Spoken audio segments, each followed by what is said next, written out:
Luo कियू को इस बात का कोई अंदाजा नहीं था कि यूये को गोलियां कहां से मिली। यद्यपि वह निगरानी में शूटिंग रेंज में बंदूकों से खेलता था, लेकिन अपने पिता के चले जाने के बाद उसने वर्षों तक बंदूक को हाथ नहीं लगाया था। उन्हें केवल बुनियादी क्रियाएं ही याद थीं, लेकिन शूटिंग अभ्यास के माध्यम से उन्हें अपनी सटीकता में सुधार करना पड़ा। अच्छी बात यह थी कि बॉस होने के नाते उसके पास टेलीपोर्टेशन की क्षमता थी, इसलिए वह आधी रात को यूई के साथ जंगल में जाकर निशाना साधता था। Boom boom boom. उसका स्कोप बहुत ही खराब था और आवाजें बस छोटे जानवरों को डरा रही थीं। अनजाने में ही उसने 1 दर्जन मैगजीन इस्तेमाल कर ली थी। अपनी शूटिंग की अंतिम रिकॉर्डिंग देखने के बाद उन्होंने अपने कंधे रगड़े और हंसे, क्या ये ठीक है? यूई मुस्कुराया, जब तक तुम खुश रहो। लुओ कियू को जरूर पता था कि उसके नतीजे बहुत बुरे थे, लेकिन उसे जरा भी शर्मिंदगी महसूस नहीं हुई। उसने पिस्तौल यूई को लौटा दी, हाथ हिलाकर अलविदा कहा और घर वापस चला गया। अगर कोई और ग्राहक आए तो मुझे फोन करना, लुओ कियू ने समझाया। अगर हो सके तो इन दिनों मैं खुद ही रहूंगा, इस शहर में एक साधारण विश्वविद्यालय का छात्र, एक अच्छी सौतेली माँ के साथ। यूई ने सिर हिलाया और देखा कि लुओ कियू उसकी नजरों से ओझल हो गया। यूई जब क्लब वापस जाती तो वह चुपचाप बैठी रहती, यह उसके लिए आराम माना जाता था। लेकिन जैसे ही लकड़ी का दरवाजा खुलता और घंटी बजती, ये नौकरानी एक प्यारी सी मुस्कान के साथ ग्राहकों की सेवा में तत्पर होकर खड़ी हो जाती। जब लुओ कियू सुबह उठा तो रेन ज़ीलिंग पहले ही काम के लिए घर से निकल चुका था। अपनी मूल योजना के अनुसार लुओ कियू को विश्वविद्यालय तक बस से जाना था, लेकिन उसने अपना विचार बदल दिया। लुओ कियू के विश्वविद्यालय में बहुत कम सच्चे दोस्त थे, वास्तव में अधिकांश छात्रों के भी यही हाल थे। ऐसा इसलिए था क्योंकि हर कोई बातचीत करने में रुचि नहीं रखता था और बहुत कम लोग आपको अपना वास्तविक रूप दिखाते थे। लेकिन मुख्य कारण लुओ कियू का मेजर होना था। लुओ कियू को अब भी विश्वास था कि जब उसने अपना विषय चुना था तब उस पर किसी भूत का साया था। वह विषय नया था और उसमें कोई वरिष्ठ नहीं था। उनका मुख्य विषय जीवाश्म विज्ञान था, जिसमें उनके केवल 2 ही छात्र थे, जिनमें वे स्वयं भी शामिल थे। दूसरी ओर जीवाश्म विज्ञान में विशेषज्ञता हासिल करने के कुछ फायदे भी थे। उदाहरण के लिए, मानविकी के छात्रों को ईर्ष्या करने वाली कक्षाएं बहुत कम थीं और केवल एक ही प्रोफेसर था जो अक्सर अनुपस्थित रहता था। इसलिए वह किसी भी हालत में एकमात्र कोर्स में असफल नहीं होगा। उन्होंने सुना कि प्रोफेसर जीवाश्म विज्ञान में अपने शोध से बहुत प्रभावित है, इसलिए वे नए विषय की आड़ में उनके शोध को वित्तपोषित कर रहे थे।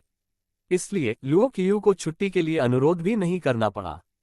नहाने के बाद लुओ कियू अपने कंप्यूटर के सामने बैठ गया और उस स्थान को खोजने लगा जो कि राक्षस ने उसे उपग्रह मानचित्र का उपयोग करके दिखाया था। उसने पूरी सुबह उसे ढूंढने में बिता दी। कीट राक्षस ने बताया कि प्रदूषण से दूषित भोजन खाने की वजह से उसकी त्वचा सड़ गई है। इस तरह लुओ कियू ने उन संभावित स्रोतों पर ध्यान केंद्रित किया जहां कीट राक्षस को जहर दिया गया हो सकता था। दोपहर के समय लुओ कियू ने अपना लैपटॉप बंद कर दिया और क्लब में वापस चला गया। अब तक कोई नया ग्राहक नहीं आया था। यूये ने लुओ कियू के दोपहर के भोजन के लिए स्टूड बीफ, अचार वाले खीरे का व्यंजन, कैवियार के साथ रोटी और बोर्स्ट तैयार किया। लुओ कियू ने रोटी को देखा, क्या ये रूसी रोटी है? हाँ, यूई मुस्कुराया, बेशक यह एक आम रोटी ही है, लेकिन बड़ी और सख्त। पूरा भोजन बड़े करीने से सजाया गया था और माहौल भी बहुत अच्छा था, इसलिए लुओ कियू मुस्कुराया, रूस में तो यह एक सामान्य भोजन ही होगा। लगता है आपको रूसी व्यंजन ज्यादा पसंद है। यूई मुस्कुराया, लेकिन उसने उसके सवाल का जवाब नहीं दिया। लेकिन पीछे छोड़े गए सुरागों के अनुसार वह उसके बारे में कुछ बता सकता था। उसे किसी कीमियागर ने बनाया था, इसलिए वह पूर्वी देश की नहीं हो सकती थी। संभवतः वह कीमियागर रूसी था या किसी पड़ोसी देश से था, जो संभवतः यूई का गृहनगर था। उसने यूई से पूछा कि क्या वह कठपुतली बनने से पहले की घटनाओं को याद कर सकती है, लेकिन उसने केवल अपना सिर हिलाया। उसकी शाही नीली आंखें एक पल के लिए धुंधली हो गईं। गुरुजी, क्या आपको ये भोजन पसंद है? यूई ने अचानक पूछा। कठपुतली को खाने की जरूरत नहीं होती, फिर भी वह इतने लाजवाब व्यंजन बना सकती थी। शायद यह उसके शरीर में बंद आत्मा की वजह से था, जो उसके अतीत से जुड़ी एकमात्र स्मृति थी। पिछले 300 वर्षों के दौरान उन्होंने जो भोजन सबसे अधिक पकाया, वह संभवतः ये रूसी व्यंजन थे। कोई बात नहीं, मैं खाने के मामले में कोई खास पसंद नहीं करता। लुओ कियू ने सिर हिलाया, लेकिन यह असली नहीं लगता। उसने यूई की तरफ देखा, फिर मुस्कुराया, तो अगर मुमकिन हो तो चलो रूस चलते हैं और वहां की सबसे ताज़ी चीजों से व्यंजन बनाते हैं। स्वाद बहुत लाजवाब होगा। लुओ कियू को लगा कि उसने उसकी खूबसूरत आंखों में इच्छा की हल्की सी झलक देखी है। दोपहर के भोजन के बाद लुओ कियू ने मानव समाज से छिपे राक्षस की दुनिया के बारे में अधिक जानने के लिए यूई के साथ बातचीत की। लुओ कियू राक्षसों के बारे में अजीबोगरीब खबरों में इतना डूबा हुआ था कि उसने तय समय भी नजरअंदाज कर दिया। यूई के कहने पर ही लुओ कियू जल्दी से टेलीपोर्ट होकर निर्धारित जगह पर पहुंचने के लिए तैयार हुआ। यह एक जंगल में था जहां पश्चिम से पूर्व की ओर एक नदी बह रही थी। कुछ ही दूरी पर इमारतों के कई ब्लॉक थे जिनके अंदर से हल्की रोशनी आ रही थी। यहाँ एक रासायनिक संयंत्र स्थित था, लेकिन कुछ साल पहले समाचारों में अवैध सीवेज उत्सर्जन की खबर आने के कारण इसे बंद करना पड़ा था। हालांकि बाद में इसे फिर से खोल दिया गया। नदी का पानी नए चांद की रोशनी में साफ था। हालांकि तैरती हुई मरी हुई मछलियों की लाशों के कारण ये थोड़ा मटमैला लगने लगा था। उन्हें अंदाजा नहीं था कि नदी कब तक साफ रहेगी। मालिक, ग्राहक आ रहा है। ये ने अचानक लुओ कियू के कान के पास उसे याद दिलाया। लुओ कियू ने गहरी सांस ली, फिर मुस्कुराते हुए अपने दूसरे ग्राहक की ओर देखा। ग्राहक ने कल वाले ही कपड़े पहने थे। चूंकि वह एक कीड़ा था, इसलिए तेजी से नहीं चल पा रहा था। कीट राक्षस अंततः लुओ कियू के पास पहुंचा और खुशी से बोला, तुम यहाँ आए। लेकिन ठीक उसी समय कहीं से चीख की आवाज आए। फिर कीट राक्षस कांपने लगा। इन परिस्थितियों के आधार पर लुओ कियू को एहसास हुआ कि तथाकथित दुश्मन आ रहा है। एक 120 साल पुराना मेंटिस राक्षस। वह उससे मिलने के लिए उत्सुक था। इस बात की पूरी संभावना थी कि उसका राक्षस से टकराव हो, इसलिए लुओ कियू थोड़ा घबरा गया। हालांकि क्लब की सुरक्षा के कारण कोई उसकी जान नहीं ले सकता था। लुओ कियू अपने ईमानदार पिता जैसा तो नहीं था, लेकिन उसने अपने पिता के शब्दों को अपने मन में अंकित कर लिया था। अपनी समस्याओं का डटकर सामना करो और लड़ो। उसने अपने हाथों में भरी हुई यूएसपी पिस्तौल पकड़ी हुई थी और जमीन पर निशाना साधा हुआ था। जहां तक यूई की बात है, वह ज्यादा निश्चिंत दिख रही थी और हमेशा की तरह वहीं खड़ी थी। उसने शायद मेंटिस को अपना प्रतिद्वंद्वी भी नहीं समझा था। इसके विपरीत कीट राक्षस डर के मारे लगातार कांप रहा था। इसलिए लुओ कियू उसके पास ही खड़ा रहा और आगे रहा। इस समय तीनों नदी के किनारे पीठ टिकाकर खड़े हो गए और जंगल की ओर देखने लगे, क्योंकि उन्हें लग रहा था कि नदी के उस पार मेंटिस राक्षस के लिए उन पर हमला करना मुश्किल होगा। अचानक एक जोरदार चीख गूंजी और जंगल के बाईं ओर से एक साया तेजी से आगे बढ़ा। लुओ कियू की प्रतिक्रिया से पहले ही यूई प्रतिद्वंद्वी से भिड़ने के लिए आगे बढ़ चुका था। हथियारों की टक्कर की आवाज से हवा गूंज उठी। एक सेकंड बाद उसने देखा कि यूई ने एक विस्तार योग्य काली धातु की छड़ी पकड़ी हुई थी और चांदनी के नीचे एक चौथी छाया दिखाई दी। आप लोग कौन हैं? सामने से एक भयानक आवाज आई। वह एक मेंटिस राक्षस था। वह अपनी टांगें थोड़ी अलग करके और हाथ नीचे लटकाए खड़ा था। उसकी उंगलियां एक दूसरे से चिपकी हुई थीं, हाँ, उंगलियां। क्योंकि लुओ कियू के सामने एक सुंदर चेहरे वाला युवक खड़ा था, जिसका रंग थोड़ा मोम जैसा था। उन्होंने गहरे नीले रंग का सूट पहना हुआ था और यदि वह अजीब मुद्रा में न होते तो किसी मॉडल जैसे लगते। केवल भयंकर रूप ने ही उसकी अच्छी छवि को बिगाड़ दिया। इस मेंटिस राक्षस में लुओ कियू के ग्राहक उस कीट राक्षस की तुलना में स्पष्ट अंतर था। यह है, अरे मिस्टर मेंटिस, मेरा सुझाव है कि अगर हो सके तो आप यहां से चले जाएं। लुओ कियू ने और भी विनम्रता से कहा, मेरे दोस्त जो आपके सामने हैं, उनकी सुरक्षा हम कर रहे हैं। क्या आप आज रात यहां से जा सकते हैं? लुओ कियू बिना अधिक प्रयास के लेनदेन शुल्क अर्जित करना चाहता था। लेकिन जैसा कि क्लब के नियम में कहा गया था, क्लब का कोई भी कर्मचारी क्लब के नाम का उपयोग नहीं कर सकता था, विशेष रूप से ग्राहक के दुश्मन के सामने। मेंटिस ने उत्तर दिया जबकि लुओ कियू का ध्यान भंग हो गया था। गुंजन। मेंटिस ने तिरस्कारपूर्वक कीट राक्षस पर अपनी दृष्टि डालते हुए कहा, क्या तुम्हें लगता है कि तुम इन दो लोगों की मदद से बच निकल सकते हो? फिर वह भयानक नजर से एक कदम आगे बढ़ा। कीट राक्षस सहज ही एक कदम पीछे हट गया। घबराकर बोला, इधर मत आना। ये सुनकर मेंटिस हंसा, अगर मैं सभी बड़े राक्षसों को नहीं खाता और बहुत भूखा होता, तो मैं तुम्हारे जैसे युवा को नहीं खाता। फिर मेंटिस ने घुराघुराते हुए कहा, मुझे आज भी तुम्हारी माँ की चीख याद है जब मैंने उसे खाया था। तो मैं तुम्हें पहले कैसे मारूं? जैसे मैंने तुम्हारी माँ को खाया हो, तुम्हारी बाहें फाड़कर या तुम्हारा सिर मरोड़कर। क्या तुम्हें अपनी माँ याद है? मैंने पहले उसका सिर मरोड़ दिया था। बंद करो बातें। आह! कीट राक्षस अपना आपा खो बैठा। एक हृदयविदारक चीख के साथ वह मेंटिस की ओर दौड़ा, लेकिन उसका शरीर बहुत भारी होने के कारण लुओ कियू ने अपना पैर बढ़ाकर उसे आगे बढ़ने से रोक दिया। लुओ कियू ने अपना सिर हिलाया। खड़े हो जाओ, तुम सुरक्षा में हो। मैं शायद इस गिरावट से कीट राक्षस को एहसास हुआ होगा कि मेंटिस चाहता था कि वह उससे दूरी कम कर दे ताकि उसे खाना आसान हो जाए। फिर वह फिर से डर गया। अपना काम देखो, मैं पहले तुम्हें खाऊंगा। मेंटिस ने उपहास किया और उछल पड़ा। उसकी भुजाएं फैली हुई थीं और वे तेज दरांतियों में बदल गई थीं और लुओ कियू की ओर वार कर रही थीं। हालांकि उसे राक्षस से लड़ने का कोई अनुभव नहीं था, लेकिन सहज रूप से लुओ कियू ने मेंटिस पर निशाना साधा। पेंग पेंग पेंग। क्या तुम्हें लगता है कि ये छोटी गोलियां मुझे चोट पहुंचाएंगी? कितना भोलापन है। गोलियां मेंटिस की दो दरांतियों को भेदने में सफल नहीं हुई। मेंटिस लुओ कियू के सामने उतरा और एक क्षैतिज वार किया। दरांतियां बेहद तेज थीं, इतनी तेज कि चट्टान को भी चीर सकती थीं। लुओ कियू तुरंत हमले से बचने के लिए उकड़ू बैठ गया। वह वैसे भी सिर में गोली लगने पर भी नहीं मरेगा, क्योंकि उसे डंडे से सुरक्षा मिली हुई है। वह मरेगा नहीं, लेकिन फिर भी उसे दर्द महसूस होगा। जैसे ही लुओ कियू बैठा, मेंटिस ने उसे बुरी तरह से लात मारी। मेंटिस को यह देखकर आश्चर्य हुआ कि उसने उसे नहीं मारा। इसके बजाय लुओ कियू उसी तरह झुके हुए मुद्रा में मेंटिस राक्षस से 3 मीटर दूर दिखाई दिया। उसके बाद लुओ कियू जल्दी से खड़ा हो गया। लुओ कियू अपनी टेलीपोर्टेशन क्षमता का अधिकतम उपयोग कर रहा था। इस बार मेंटिस स्तब्ध रह गया, लेकिन फिर भी शांत रहा और अपने लक्ष्य को घूरता रहा। जब मेंटिस ने लुओ कियू पर दूसरी बार हमला करने की ठानी तो उसके सिर के पिछले हिस्से से अचानक एक बहरा कर देने वाली आवाज आई। फिर वह जमीन पर गिर पड़ा, उसके हाथ पैर लड़खड़ा गए और मुंह से झाग निकलने लगा। धीरे धीरे उसका शरीर अपने मूल रूप में वापस आ गया। वह कितना बड़ा मेंटिस था।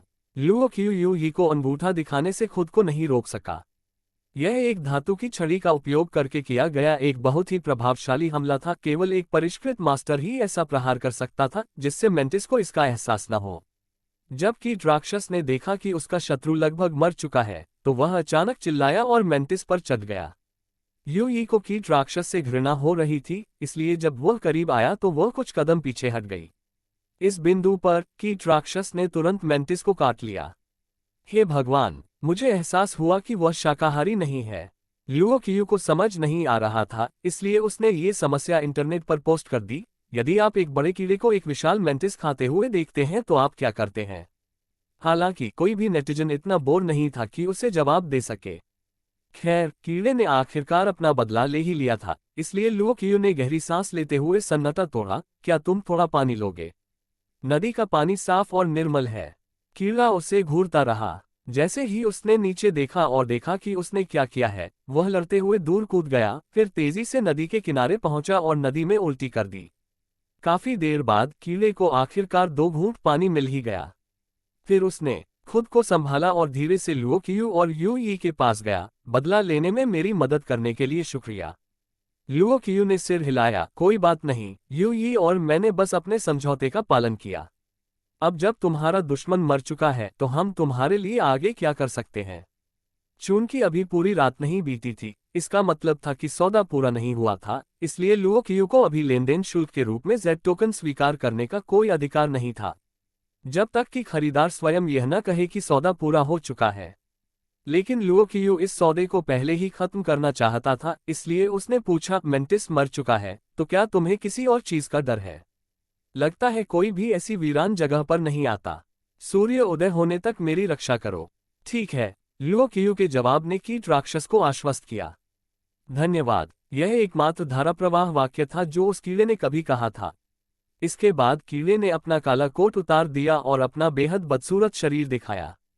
उस पर लगा घाव कल के घाव से कहीं ज्यादा गंभीर था। कीड़ा वापस मुड़ा और कदम दर कदम किनारे की ओर बढ़ने लगा। लुओ कियू को पहले से ही अंदाजा था कि आगे एक अविस्मरणीय घटना घटने वाली है। कीड़े ने नदी के बर्फीले पानी में खुद को भिगोया। फिर उसने ऊपर आसमान में नए चांद को देखा। उसका बदसूरत शरीर पूरी तरह फैल गया, फिर धीरे धीरे सिकुड़ गया। लुओ कियू को अभी भी यह स्पष्ट नहीं था कि कीट क्या करेगा, लेकिन उसे लगा कि कुछ गड़बड़ है। फिर सिकुड़ा हुआ शरीर सिकुड़ गया, या शायद सूख गया होगा। लुओ कियू को यकीन नहीं था, इसलिए अनजाने में ही वह कीड़े के पास चला गया। इस बार मध्य ग्रीष्म ऋतु में तट के चारों ओर के कंकड़ अद्भुत सौंदर्य बिखेर रहे थे, जो गहरे नीले रत्नों की तरह चमक रहे थे। जहां तक कीट राक्षस का प्रश्न है, वह एक चमकदार पीली रोशनी से घिरा हुआ था जो सुनहरे तरल की धारा की तरह बह रही थी। यह पानी और चंद्रमा का सार अवशोषित कर रहा था। यू ये ने कहा, गुरुजी, यह अपने कोकून से मुक्त होने और जीवन के एक नए चरण में कदम रखने की तैयारी कर रहा था। हाँ, लुओ कियू ने बस सिर हिलाया। वह यूई का जवाब समझ गया। उसे तितली के रूप में विकसित होने के लिए संरक्षण की आवश्यकता थी। शांत जंगल में समय बीतता जा रहा था, कभी कभी हल्की हवा भी चलती थी। प्रकृति मां मानो किसी तितली के जन्म का इंतजार कर रही हो। लुओ कियू ने समय का ध्यान ही खो दिया और खुद को उस अद्भुत क्षण में डुबो लिया। जब नया चांद डूब गया और आकाश में अंधेरा छा गया, तभी उसे एक धीमी सी आवाज सुनाई दी। कोकून टूट रहा था, लेकिन ऐसा लगता है कि वह बाहर नहीं निकल सकता। लुओ कियू ने भौहें चढ़ाईं। सामान्य स्थिति में, हालांकि यह एक कठिन प्रक्रिया थी, फिर भी तितली अपनी प्राकृतिक प्रवृत्ति के आधार पर कोकून से बाहर निकलने में सक्षम हो जाती है। लेकिन जैसा कि लुओ कियू ने कहा, कीट राक्षस के पंख कोकून में छिपे हुए थे, इसलिए वे खोल को फैलाने और तोड़ने में सक्षम नहीं थे। ये बहुत कमजोर है। यूई ने अपना सिर हिलाया। यह पानी और चांद का सार सोखने के बावजूद भी उतना शक्तिशाली नहीं होगा। अगर यह गोल चांद होता तो कीट को ज्यादा सार मिलता और वह ज्यादा ताकतवर हो जाता। कमजोरी, उसके द्वारा खाया गया प्रदूषित भोजन उसके शरीर को कमजोर बना रहा। अचानक लुओ कियू ने गहरी सांस ली और विशाल कोकून की ओर बढ़ा और कीड़े की मदद करने के लिए उसके छेदों को तोड़ता हुआ आगे बढ़ा। उम्मीद है इससे तुम्हें मदद मिलेगी, लेकिन तुम्हें संघर्ष करना होगा और बाहर आने की पूरी कोशिश करनी होगी। इसके बाद टूटे हुए कोकून से एक जोड़ी कमजोर पंख निकले और हवा में फैल गए। हल्के हरे और बैंगनी रंग के 4 सममित पंख हल्के से लहरा रहे थे। ये देखकर लुओ कियू को राहत मिली और वह थोड़ा पीछे हट गया। अब कोकून में कीड़े के शरीर में बदलाव होने वाला था। ये किनारे पर लुओ कियू के पास एक गोल पत्थर पर बैठ गया। मुझे मिल गया, लुओ कियू ने उत्साह से कहा और अपना सेलफोन लहराया। यूई ने मोबाइल फोन की स्क्रीन पर नजर डाली। उस पर कई तितलियां दिखाई दे रही थीं जिनके पंख उस कीड़े जैसे थे, सुनहरी। कौन सी तितली? गोल्डन टीनोपाल्पस इंपीरियलिस। लुओ कियू मुस्कुराया। एक साधारण गोल्डन टीनोपाल्पस इंपीरियलिस को भी एक लुप्तप्राय प्रजाति माना जाता है। एक राक्षस गोल्डन टीनोपाल्पस इंपीरियलिस की तो बात ही छोड़ दीजिए। ये बहुत सुंदर है, यूई ने विस्मय से कहा। लुओ कियू फिर आगे बढ़ा और मुस्कुराया। इसे करीब से देखना बेहतर है। लुओ कियू एक नए सुनहरे टीनोपाल्पस इंपीरियलिस के जन्म की प्रतीक्षा करने के लिए बहुत अधीर था। क्या कोकून से बाहर आने के बाद कीट राक्षस का आकार वयस्क के समान ही होगा, बिल्कुल विशाल मेंटिस की तरह? अंततः कोकून पूरी तरह से टूट गया और अंदर से तेज रोशनी निकली। 2 सुंदर नाजुक हाथ धीरे से आगे बढ़े और कोकून के दोनों किनारों को तोड़ दिया। लुओ कियू का मुंह आश्चर्य से खुला का खुला रह गया। वह न तो बड़ा था और न ही उस कीट राक्षस से बिल्कुल अलग, बल्कि उसके सामने जो आया वह तितली के पंखों वाली एक महिला थी। क्या हो रहा था? पंखों वाली महिला का रूप लुओ कियू की कल्पना से परे था, हालांकि यह उस विशाल तितली की तुलना में अभी भी स्वीकार्य था जिसकी उसने कल्पना की थी। जैसे ही तितली बाहर आए, लुओ कियू ने अपना विंडब्रेकर उतार दिया और उसे फेंक दिया। इसे पहनो और अपना शरीर छिपाओ। उसने उसे पकड़ लिया और मुस्कुराते हुए धीरे से बोली, तुम इंसान सचमुच अजीब हो। लुओ कियू ने कुछ नहीं कहा, बस अपनी नाक को छुआ और मुस्कुरा दी। अपने पंखों की वजह से वह कोट ठीक से नहीं पहन पा रही थी, इसलिए उसने उसे दोनों हाथों से पकड़कर उल्टा पहन लिया। अचानक उसने अपने पंख फैलाए और कोकून से बाहर निकलकर धूसर आकाश में उड़ चली। आखिरकार वह लुओ कियू के सामने उतरी और कृतज्ञता से बोली, मेरी जान बचाने के लिए शुक्रिया। पहले की भयावह उपस्थिति की तुलना में उसकी वर्तमान सुंदरता उसे और भी विशेष बनाती है। इस समय सूरज उगने वाला था, जिसका मतलब था कि उसकी रक्षा का काम जल्द ही खत्म होने वाला था। लुओ कियू ने पहले यूई से राक्षसों के परिवर्तन के बारे में थोड़ी जानकारी हासिल की थी। अधिकांश राक्षस जो अपने मूल शरीर को छिपा सकते थे, मानव समाज में शामिल होकर सामान्य व्यक्तियों की तरह रहने लगे। कुछ अन्य उपनगरों या कम भीड़ भाड़ वाले इलाकों में छिप गए। जहां तक तितली राक्षसी की बात है, वह दिखने और स्वभाव दोनों में ही उत्तम थी। अगर वह अपने पंखों को ढक पाती तो समाज में वह एक अविश्वसनीय रूप से सुंदर महिला होती, भले ही वह सचती संवर्ती न हो। अब तुम धारा प्रवाह बोल सकती हो। लुओ कियू ने उसके धन्यवाद को नजरअंदाज कर दिया, बल्कि उसकी बोलने की क्षमता में दिलचस्पी लेने लगा। तितली ने उत्तर दिया, अब मेरी स्वर तंत्रिकाएं पूर्ण विकसित हो चुकी हैं, इसलिए मेरी आवाज सामान्य है। लुओ कियू ने सिर हिलाया। आप सफलतापूर्वक विकसित हो गए हैं, तो आपका अगला लक्ष्य क्या है? मानव समाज में रहना या एक स्वतंत्र राक्षस के रूप में जंगल में लौटना? तितली ने कुछ देर सोचा और बोली, मैं दुनिया देखना चाहती हूँ। क्या तुम्हारे पास कोई विचार है? लुओ क्यू दंग रह गया। वास्तव में वह एक छात्र के रूप में तथाकथित समाज को भी नहीं समझता था, लेकिन अगर वह सवाल का जवाब नहीं देता तो उसे शर्मिंदगी महसूस होती, इसलिए उसने जवाब दिया, मुझे लगता है पहले आपको एक नाम की आवश्यकता है। नाम? लुओ क्यू मुस्कुराया, हर किसी का जीवन एक नाम से शुरू होता है। लेकिन मेरा कोई नाम नहीं है। उसने अपना सिर हिलाया, लेकिन अचानक उसे ऊपर उठाया और चमकती आंखों से पूछा, क्या आप मुझे कोई नाम बता सकते हैं? तितली के लिए एक अच्छा नाम देने के लिए, जो इतनी सुंदर और आकर्षक थी, लुओ क्यू को इसे आजमाने की इच्छा हुई। वह आसमान की ओर देख रहा था, दूर कहीं देख रहा था और उगते सूरज को निहार रहा था, लेकिन उसके विचार अभी भी उस दृश्य पर टिके हुए थे जहां की राक्षस तितली में बदल गया था और उड़ गया था। उसे एक कविता याद आ गई और उसने धीमी आवाज में कहा, किताबों की खुशबू की तरह, शराब के गिलास के चारों ओर नाचती हुई। अचानक लुओ क्यू ने पलटकर पूछा, डांस? तुम्हारा नाम डांस कैसा है? नाचो। तितली ने अपना सिर नीचे किया, कई बार नाम फुसफुसाया, फिर अपना सिर उठाया और मुस्कुराते हुए सिर हिलाया। तितली ने न केवल पुनर्जन्म प्राप्त किया, बल्कि अपना नाम भी प्राप्त किया। खूबसूरत सुनहरी टीनोपाल्पस इम्पीरियलिस ने अपने पंख फैलाए और आकाश में उड़ गई। तभी प्रकाश का एक बिंदु धीरे से लुओ क्यू की हथेली पर गिरा। ये लेन देन शुल्क था, जेड टोकन। शुक्रिया। उम्मीद है हम फिर मिलेंगे। फिर तितली उगते सूरज की दिशा की ओर उड़ चली। काफी देर तक जेड को निहारने के बाद लुओ क्यू यू ही की ओर मुड़ा और धीरे से बोला, मुझे भूख लगी है, चलो कुछ खाना खाते हैं। मुझे पता है कि वहाँ एक रेस्टोरेंट है जो अपने स्टीम्ड बंस और ताज़ा सोयाबीन दूध के लिए मशहूर है। लुओ क्यू ने गर्म भाप से पके बंस खाते समय जेड को देखा। हालांकि वह जेड को खोना नहीं चाहता था, फिर भी उसे चुनाव करना पड़ा। इसे 70 दिनों के आदान प्रदान के लिए श्रद्धांजलि के रूप में पेश किया जाए, या आगे की पहचान करने के लिए 20 दिन खर्च किए जाएं।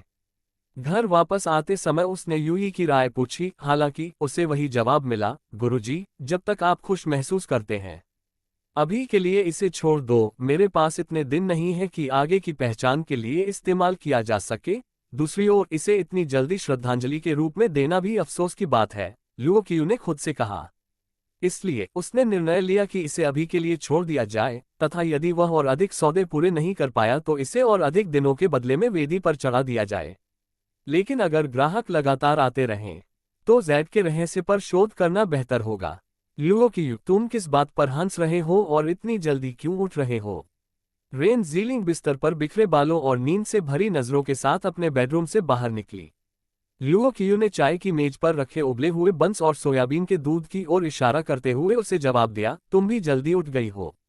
रेन ज़ीलिंग लुओ क्यू के ठीक बगल में बैठ गया जब वह जम्हाई ले रही थी, उसका कंधा पकड़े हुए और मुस्कुराते हुए बोला, क्या तुम मुझे बता सकते हो कि तुम इन 2 दिनों से इतना अजीब व्यवहार क्यों कर रहे हो?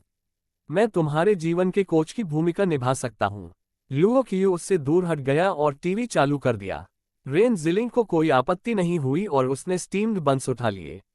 लुओ क्यू ने भौहें चढ़ाईं, क्या तुमने अपने दांत ब्रश किए? रेन ज़ीलिंग ने पलकें झपकाईं, नाश्ते के बाद दांत ब्रश करना बेहतर है। कितना अच्छा जीवन कोच है, लुओ क्यू ने चिढ़ाते हुए कहा। रेन ज़ीलिंग ने कंधे उचकाए, बन नीचे रखा और चाय की मेज पर लुओ क्यू द्वारा छोड़े गए जेड टोकन पर ध्यान दिया, क्या ये पहले से ही हमारे घर में था? अब ये है। रेन ज़ीलिंग ने उसे अपने हाथों में लेकर तौला और भौहें चढ़ाते हुए कहा, मैंने इसे कहीं देखा है। ये कहाँ था? लुओ क्यू ने जेड वापस ले लिया और खड़े होकर बोला, जब तुम्हें जगह याद आए तो मुझे बता देना। खैर, अब तुम्हें अपने दांत ब्रश कर लेने चाहिए। क्या तुम्हें पता है कि जो औरत लगातार सिगरेट पीती है, उसकी सांसें सुबह उठने पर कितनी खराब होती हैं? रेन ज़ीलिंग ने हाथ जोड़े और सांस छोड़ते हुए कहा, नहीं, ये बुरा नहीं है। तो क्या आप अपने दांत ब्रश करने जा रहे हैं? लुओ क्यू ने उबले हुए बंस का बैग पकड़ लिया। ये सुनने के बाद रेन ज़ीलिंग को लगा कि वह बहस हार गई है और वह बाथरूम की ओर भागी।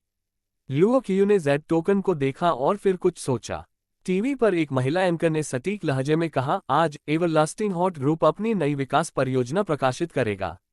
खबरों के अनुसार वे प्रतिष्ठित औद्योगिक कंपनी गोल्डन ईगल के साथ मिलकर विकास करेंगे।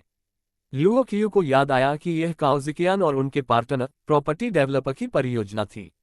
समाचार में उनके चेयरमैन जिन जिफू के बारे में कोई उल्लेख नहीं था, लेकिन लुओ कियू को पता था कि जिन जिफू को एक प्रसिद्ध अस्पताल में भेजा गया है।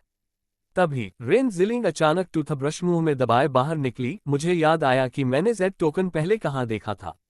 प्राचीन वस्तुओं के क्षेत्र में यह एक जाना माना नाम था। सबसे प्रसिद्ध और महत्वपूर्ण प्राचीन वस्तुओं की दुकान होने के कारण गु यूझाई के ग्राहक ज्यादातर सामाजिक लोग ही होते थे। और जिस जगह रेन जिलिंग ने जेड देखा वह गु यूझाई में ही थी। रेन जिलिंग ने बताया कि हाल ही में जब उन्होंने गु यूझाई के बॉस का इंटरव्यू लिया था तब उन्होंने भी यही जेड देखा था। तो लुओ कियू ने उससे पूछा कि बॉस कैसा था। रेन जिलिंग ने भौहें चढ़ाई और दांत पीसते हुए कहा, वह एक बुरी औरत है जो अभी भी रजोनिवृत्ति के दौर से गुजर रही है। रेन जिलिंग के लिए इस तरह की अभिव्यक्ति दिखाना दुर्लभ था, इसलिए लुओ कियू ने उसे एक उलझन भरी नजर से देखा। रेन जिलिंग ने कहा, उसकी ओर से कोई अभिवादन नहीं था, केवल ठंडे शब्द थे, सर्दियों की तरह ठंडे। लुओ कियू ने उदासीनता से पूछा, मैंने सुना है कि आप पत्रकार हैं। रेन जिलिंग ने नाक भान सिकोड़ी, हाँ, लेकिन पत्रकार भी संवेदनशील होते हैं, लेकिन मैं पेशेवर नैतिकता का पालन करता हूं और कोई पक्षपातपूर्ण लेख नहीं लिखूंगा। हालांकि बुढ़िया बहुत बुरी है, उसकी पोती भी बुरी नहीं है। वो भी तुम्हारी ही उम्र की थी। लुओ कियू ने अपनी ठुड्डी के नीचे हाथ रखकर कार की खिड़की से बाहर का नजारा देखते हुए कहा, मैं 20 साल का हूँ, विषमलैंगिक हूँ, लेकिन अभी कोई गर्लफ्रेंड बनाने के लिए उत्सुक नहीं हूँ, इसलिए कृपया मेरी जोड़ी बनाने का नाटक मत करो। इसके अलावा गाड़ी चलाते समय बात मत करना। बस तुम इंतजार करो और देखो, मैं तुम्हारी जल्दी शादी करवा दूंगा, क्योंकि मैंने तुम्हारे पिता से वादा किया था कि मैं तुम्हारा ख्याल रखूंगा। इसके अलावा मैं अपने पोते पोतियों को गले लगाना चाहता हूँ। रेन जिलिंग ने कहा। कुछ देर बाद वे गु यूझाई पहुंचे। रेन जिलिंग उप संपादक थी, इसलिए उन्हें काफी आजादी थी। जहां तक लुओ कियू की बात है, उनके प्रोफेसर शायद अपने छात्रों की अनुपस्थिति पसंद करते थे ताकि वे खुद क्लास छोड़कर अपना शोध कर सकें। इन्हीं कारणों से उनके पास इस प्राचीन वस्तुओं की दुकान पर जाने का समय था। आप हैं सुश्री रेन। रिसेप्शनिस्ट ने महिला पुजारी की तरह कपड़े पहने हुए थे और उसका रूप नाजुक और सुंदर था। क्या तुम्हें अब भी मेरी याद है? रेन जिलिंग ने उत्सुकता से पूछा। रिसेप्शनिस्ट मुस्कुराई, ग्राहकों को याद रखना मेरी जिम्मेदारी है। सुश्री रेन यहाँ 2 बार इंटरव्यू लेने आई थी। मैंने इसे पढ़ा है और पाया है कि यह बहुत अच्छा लिखा गया है। रेन जिलिंग ने मधुरता से मुस्कुराते हुए कहा, धन्यवाद। रिसेप्शनिस्ट चाय लेकर आए और फिर वह चली गई। रेन जिलिंग ने लुओ कियू से फुसफुसाते हुए कहा, उस लड़की के बारे में क्या ख्याल है? वह नाजुक और विनम्र है और तुम्हारी उम्र की भी है। क्या तुम्हें वह पसंद है? शायद मैं तुम्हारी मदद कर सकूं। लुओ कियू ने आह भरी, मुझे पता पूछना चाहिए था और अकेले ही यहाँ आना चाहिए था। रेन जिलिंग को एहसास हुआ कि वह उसका मजाक उड़ा रहा है, लेकिन वह निराश नहीं हुई। ठीक है, कोई बात नहीं, लेकिन मुझे यकीन है कि तुम अगली लड़की में खो जाओगे जिससे हम एक पल बाद मिलेंगे। आजकल इस समाज में पारंपरिक सुंदरता वाली इतनी सुंदर लड़की मिलना मुश्किल है। ये शब्द सुनकर लुओ कियू ने उसे फिर से चिढ़ाने की जहमत नहीं उठाई। सुश्री रेन। तभी एक महिला की मधुर आवाज सुनाई दी। उसने चियोगसम पहना हुआ था और धीरे धीरे उनकी ओर बढ़ रही थी। उसने हल्के हरे रंग के कमल के डिजाइन वाला एक लंबा चोंगसम पहना हुआ था, जिसके चारों ओर सुनहरे धागे और लंबी सफेद आस्तीनें थीं। उसके हाथों में एक नीला रेशमी रिबन था और उसने सफेद फ्लैट जूते पहने हुए थे।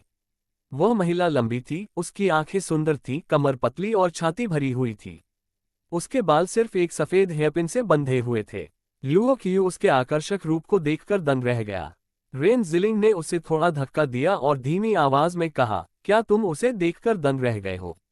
सुश्री रेन, मुझे लगता है कि आपकी दोस्त हैरान नहीं बल्कि हैरान है। महिला मुस्कुराए। लुओ कियू, आपसे यहाँ मिलकर खुशी हुई। हाँ, यह आश्चर्य की बात है। लुओ कियू ने सिर हिलाया।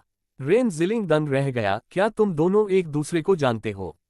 लुओ कियू ने तब उत्तर दिया, ये झांग किंगरुई है, विश्वविद्यालय से मेरा सहपाठी। उसने लुओ कियू और रेन जिलिंग की ओर देखा, फिर पूछा, तुम दोनों? सुश्री रेन लुओ कियू की माँ है। झांग किंगरुई उनके रिश्ते से हैरान रह गईं, लेकिन उन्होंने कुछ और नहीं कहा। इसके बजाय उन्होंने बात को प्राचीन वस्तुओं की ओर मोड़ दिया। तुम्हें अचानक प्राचीन वस्तुओं में इतनी दिलचस्पी क्यों हो गई?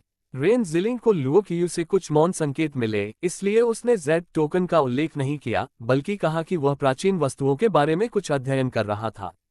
उसकी एकमात्र सहपाठी होने के नाते झांग किंगरुई ने कभी कभार कक्षा में जाते समय लुओ कियू को जरूर देखा होगा।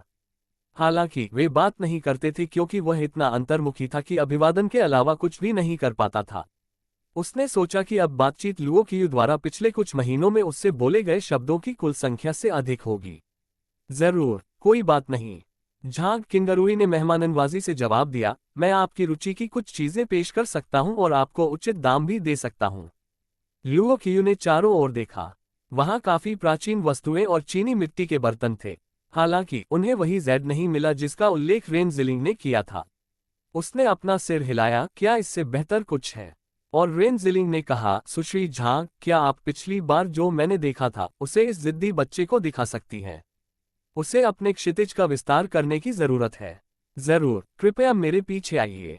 झांग किंगरुई ने मुड़कर उन्हें पहले जाने का इशारा किया।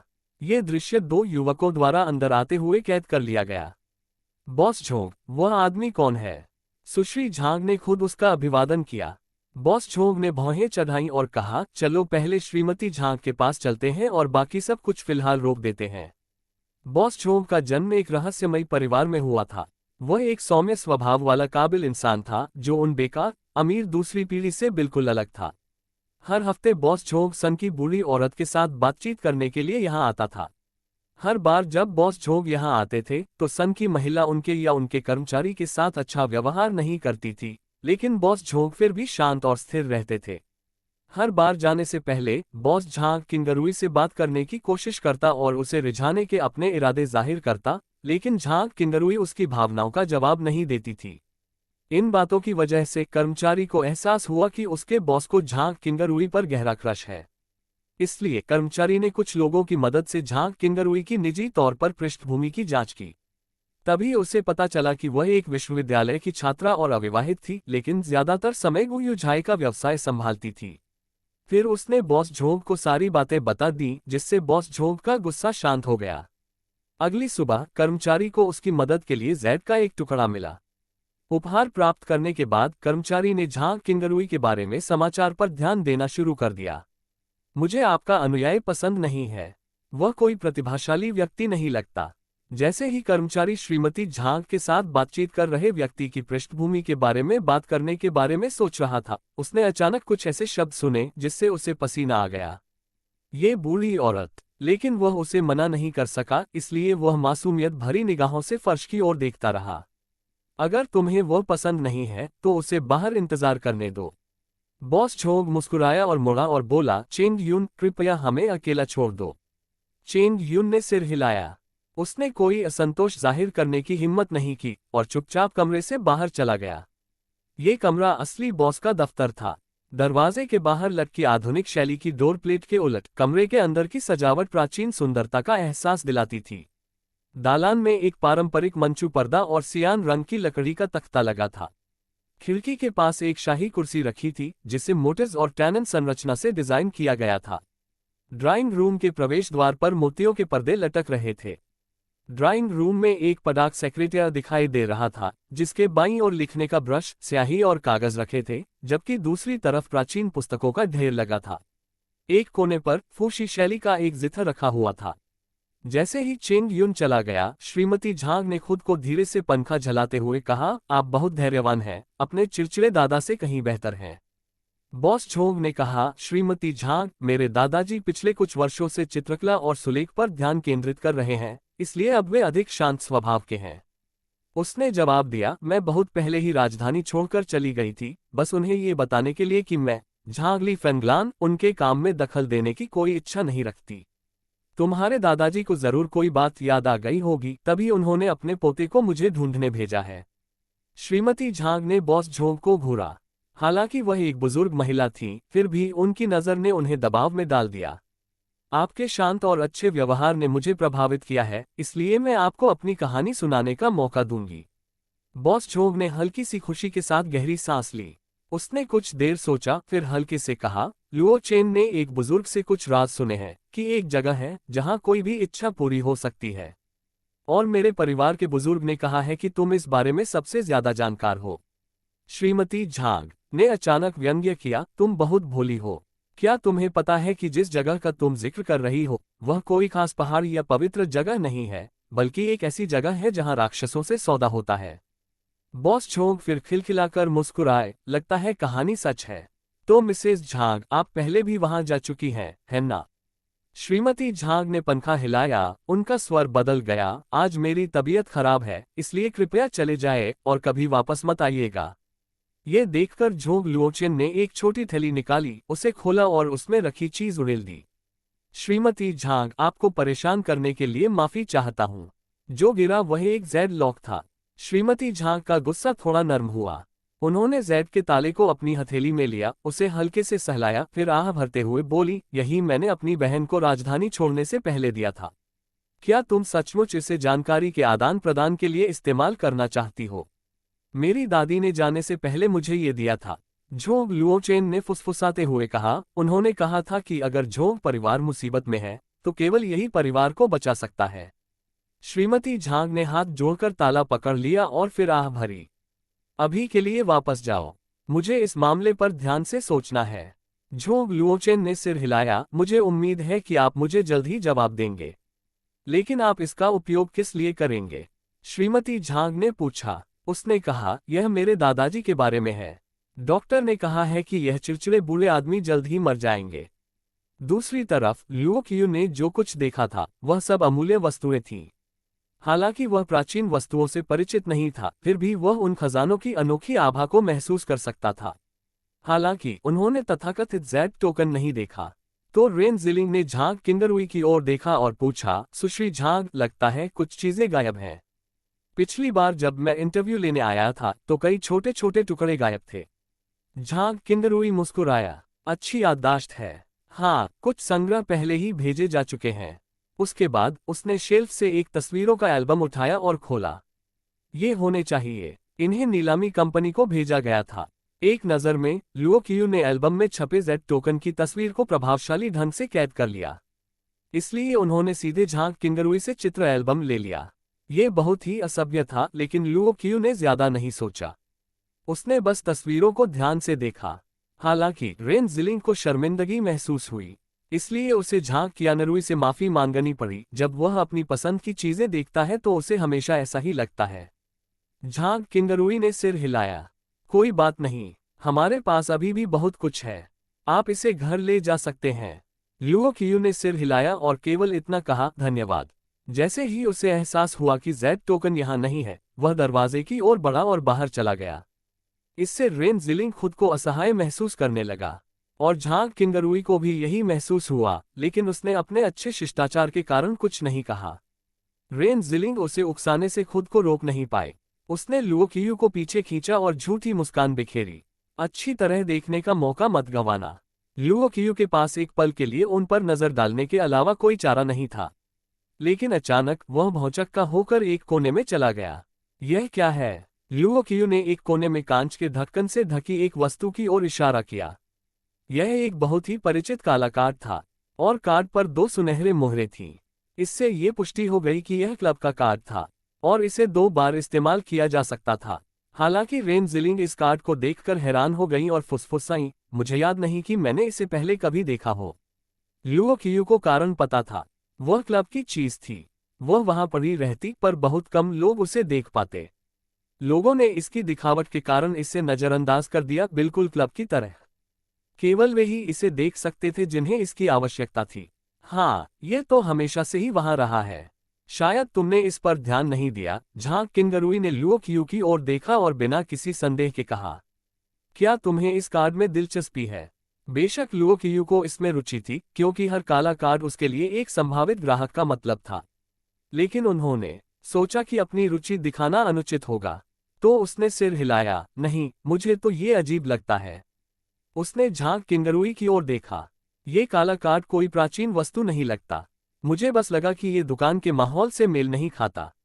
झांग किंगरुई मुस्कुराए, कुछ ग्राहकों ने पहले भी इसके बारे में पूछा था। जानते हो मेरा जवाब क्या था? लुओ कियू ने अपना सिर हिलाया, ऐसा लग रहा था जैसे उसे जवाब की परवाह नहीं थी। झांग किंगरुई दंग रह गई। उसने महसूस किया कि लुओ कियू वास्तव में एक घमंडी आदमी था।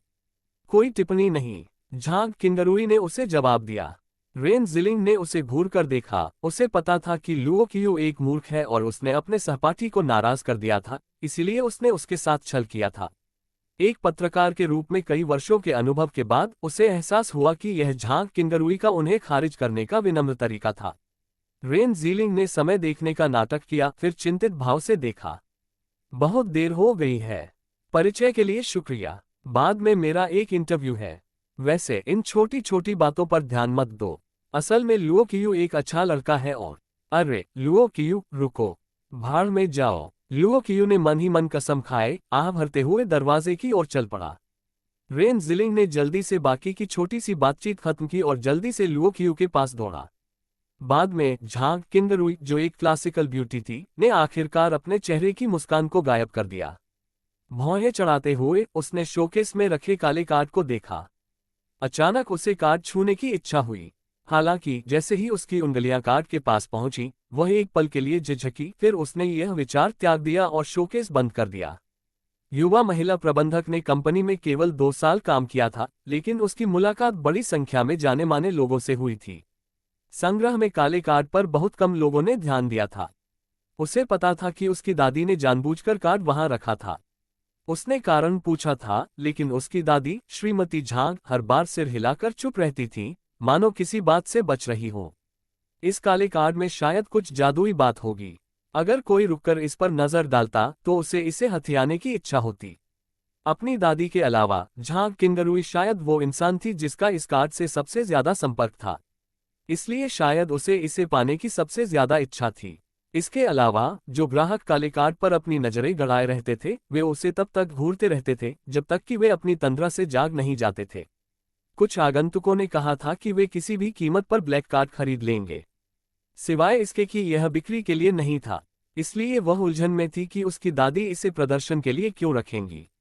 किंगरुई, दादी की जानी पहचानी आवाज सुनकर वह डर गई। फिर वह तुरंत पीछे मुड़ी, श्रीमती झांग के पास गई और अपनी बाहें फैला दी। दादी, आप आज कलेक्शन चैम्बर में क्यों आई हैं? मैं तो बस देखने आई हूँ, श्रीमती झांग ने धीरे से जवाब दिया, फिर भौहें चढ़ा ली। मैंने तुम्हें कई बार कहा था कि काले कार्ड को मत देखो। झांग किंगरुई ने अपनी जीभ बाहर निकाली। मैं 2 ग्राहकों की सेवा में बहुत व्यस्त थी, इसलिए मैं लापरवाह हो गई। श्रीमती झांग ने अचानक आह भरी और काले कार्ड की ओर बढ़ी। वे शोकेस के सामने खड़ी होकर मन ही मन बुदबुदाई, मुझे इसे अब तक नहीं रखना चाहिए था। दादी, झांग किंगरुई ने प्रश्नवाचक स्वर में पूछा। मिसेस झांग ने सिर हिलाया, इसे लपेटो और मुझे दे दो। गुयू झाई की स्थापना के बाद से ही यह यहाँ रखा हुआ था और इसे कभी हटाया नहीं गया। झांग किंगरुई को कार्ड के इस्तेमाल के बारे में जानने की उत्सुकता थी, इसलिए उसने खुलकर पूछा, दादी क्या हुआ? मैंने देखा कि बॉस झोंग आपके पास आए थे, क्या उन्होंने? श्रीमती झांग ने सिर हिलाया, लेकिन फिर सिर हिला दिया। वह बहुत अच्छा है, लेकिन बहुत साजिश रचता है, उसके ज्यादा करीब मत आना। झांग किंगरुई ने एक शब्द भी नहीं कहा। हालांकि अगर उस परेशान करने वाले आदमी से बचना न होता तो वह रेन जिलिंग और लुओ कियू से व्यक्तिगत रूप से बात भी नहीं करती। जल्द ही झांग किंगरुई कार्ड अपनी दादी के पास ले गई। श्रीमती झांग ने कहा, अगली बार जब बॉस झोंग आए तो इसे उन्हें दे देना और उनसे कहना कि वे इसे केवल एक बार ही इस्तेमाल करें, फिर जितनी जल्दी हो सके इसे वापस कर देना, अन्यथा उन्हें अपनी मौत का सामना करना पड़ेगा। झांग किंगरुई ने काले कार्ड के बारे में एक शब्द भी कहे बिना सिर हिला दिया, हालांकि वह अभी भी उत्सुक थी। वास्तव में यह कोई बड़ी बात नहीं थी। मास्टर जी, यह क्या है? दोपहर के समय लुओ कियू ने दोपहर की कक्षाओं को छोड़कर क्लब जाने का फैसला किया। वह गुयू झाई का फोटो एल्बम पढ़ रहा था। खैर, अभी भी बहुत सी चीजें हैं जो मुझे नहीं पता, लुओ कियू ने हल्के से जवाब दिया। लेकिन तभी उसे कुछ याद आया। यू यी की तरफ देखते हुए उसने पूछा, वैसे बेसमेंट की पहली मंजिल के गोदाम से मास्क मेरे पास ले आओ प्लीज। नियम के अनुसार वह क्लब की हर चीज का खुलकर इस्तेमाल कर सकता था। हालांकि गोदाम में भेजी गई चीजों का इस्तेमाल श्रद्धांजलि के तौर पर नहीं किया जा सकता था। इसका मतलब ये था कि गोदाम में रखे गए लेनदेन शुल्क को श्रद्धांजलि के रूप में इस्तेमाल नहीं किया जा सकता था। अधिक गंभीर बात यह थी कि उसे अपने जीवनकाल का एक हिस्सा मुआवजे के रूप में देना पड़ता था। ये घृणित था, है ना? दरअसल लेनदेन शुल्क प्राप्त करने के बाद सुरक्षा की एक निश्चित अवधि होती है। इस अवधि के दौरान लेनदेन शुल्क का उपयोग नहीं किया जा सकता था और इसे केवल गोदाम में रखा जा सकता था या श्रद्धांजलि के रूप में इस्तेमाल किया जा सकता था। ठीक है, बस 1 मिनट। यू यी ने कारण नहीं पूछा। एक नौकरानी के रूप में यू यी को बॉस के आदेश का बिना शर्त पालन करना पड़ता था, ठीक उसी तरह जैसे लुओ कियू को क्लब के नियमों का पालन करना पड़ता था। उसके बाद लुओ कियू ने अपना चेहरा छुआ और मन ही मन कहा, चुन की झांक किंगरुई के पास ब्लैक कार्ड है, इसलिए थोड़ी परेशानी हो सकती है। अगर वह किसी दिन यहाँ आ गई तो। आगे सोचते हुए लुओ कियू तब अपने वर्तमान नाम लुओ कियू का उपयोग नहीं कर सका जब वह बॉस के रूप में सामने आया। वह एक अच्छा नाम रखना चाहता था। इसके कुछ समय बाद यू ये उसके पास मुखौटा ले आया। तीनों मुखौटे पूर्व बॉस के बचे हुए थे। अब उसके लिए एक कठिन चुनाव करने का समय आ गया था। इन मुखौटों का मूल उद्देश्य बॉस का चेहरा छिपाना और उनकी पहचान छुपाना था। ये सभी मुखौटे बहुत अच्छी तरह से बनाए गए थे।